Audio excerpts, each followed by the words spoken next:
Want to update your home decor faster than you could drink your cup of coffee this morning? Stay tuned.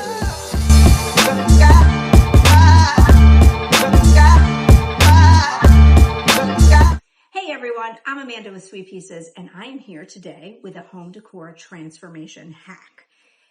If you want to see a little bit more of an advanced technique on this, please take a look at our video, and it's called Refresh Your Home Decor with a Simple Painting Trick, and where we do kind of a multiple layer of this same technique. But this, you could do this in less than 5 minutes.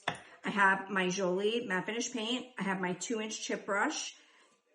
Both of these you can find on sweetpieces.com. Super simple. I'm going to dip into my paint. I'm going to take most of the excess off, so I have very little bit on my bristles here.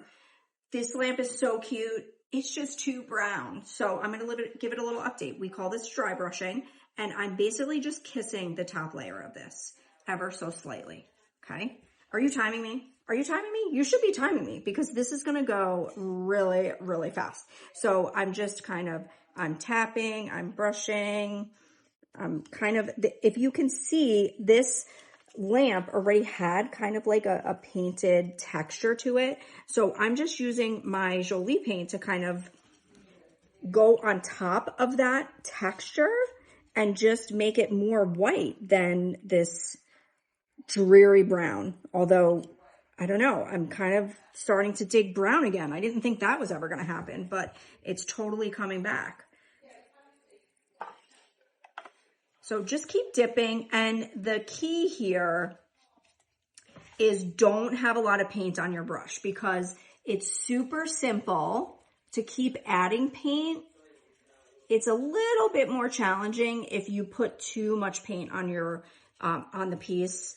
For this technique, this dry brush technique, it's a little bit harder to get it off. So how are we looking there? Is this getting transformed before your very eyes? I hope so. So I'm doing a combination of swooshing and brush stroking. These are very technical terms here. Swooshing and brush stroking and blotting. We'll call it swooshing and brush stroking and blotting. I'm coining those terms, okay? And I mean, there you got it. Like super simple. Now this lamp is so much more like modern farmhouse than poopy brown. Easy peasy. And then you can kind of take a step back, get your cup of coffee, sip on it a little bit, decide if you want to add some more or leave it as is. Check us out, sweetpieces.com. I hope you're following us on Instagram and Facebook and YouTube. We'll see you soon.